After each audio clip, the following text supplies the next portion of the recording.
একটা video upload করলাম ভাই, দেখেন এক পাশে অন্ধকার এক পাশে আলো, আকাশটা কেমন দেখেন, আকাশটা অত সুন্দর, একদম কি বলবো, আল্লাহর নিজের হাতের তৈরি মনে হচ্ছে আমার কাছে। আল্লাহ তো নিজেই বানাইছেন, কিন্তু অসংখ্য সুন্দর কি বলবো, এটা বলার মতন ভাষা আমার নাই। আল্লাহ কিভাবে যে বানায় রাখছে, আল্লাহ কত মহান, একমাত্র আল্লাহ ভালো জানেন। কত নিয়ামত আমাদের জন্য রেখে গেছেন, আর অত সুন্দর করে পৃথিবীটা বানাইছেন। আমি মসজিদে আসছিলাম, আসার পর দেখলাম কত সুন্দর একটা গ্রামের, কত সুন্দর লাগে, এক পাশে অন্ধকার এক পাশে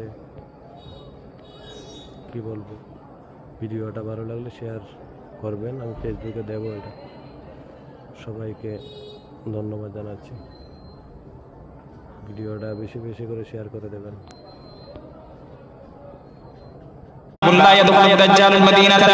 وبه قال حدثنا أبو اليماني قال أخبرنا شعيب بن الزهري قال حدثني عبيد الله بن عبد الله بن عتبة بن مسعود أن أبا سعيد رضي الله تعالى عنه وعنهم قال حدثنا النبي صلى الله عليه وسلم يوما حديثا طويلا عن الدجال، فكان فيما يحدثنا به أنه قال يأتي الدجال وهو محرم عليه أن يدخل ركاب المدينة فينزل بعد الصباح التي تلي المدينة فيخرج إليه يومئذ رجل وهو خير الناس قال من خيار الناس فيقول أشهد أنك الدجال الذي حدثنا رسول الله صلى الله عليه وسلم حديثه، فيقول الدجال أرأيت إن قتلت هذا ثم أحييته هل تشكون في الأمر؟ فيقولون لا، فيقتله ثم يحيي فيقول وكما والله ما كنت فيك أشد بصيرة مني اليوم، فيريد الدجال أن يقتله فلا يسلط عليه.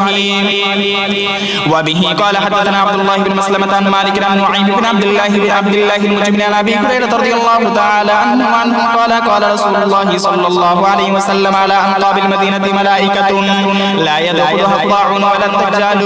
وبه قال حدثنا يحيى بن موسى قال حدثنا يزيد بن هارون قال أخبرنا شعبة عن قتادة عن أنس رضي الله تعالى عنهم عن النبي صلى الله عليه وسلم قال المدينة يأتيها الدجال فيجد الملائكة يحرسونها فلا يقربها الدجال ولا الطاعون إن شاء الله. باب ياجوج وماجوج. وبه قال حدثنا أبو اليماني قال أخبرنا شعيب بن الزهري قال وحدثنا إسماعيل قال حدثني أبي عن سليمان عن محمد بن أبي عتيق عن ابن شهاب عن عروة بن الزبير أن زينب بنت أبي سلمة حدثته عن أم حبيبة بنت أبي سفيان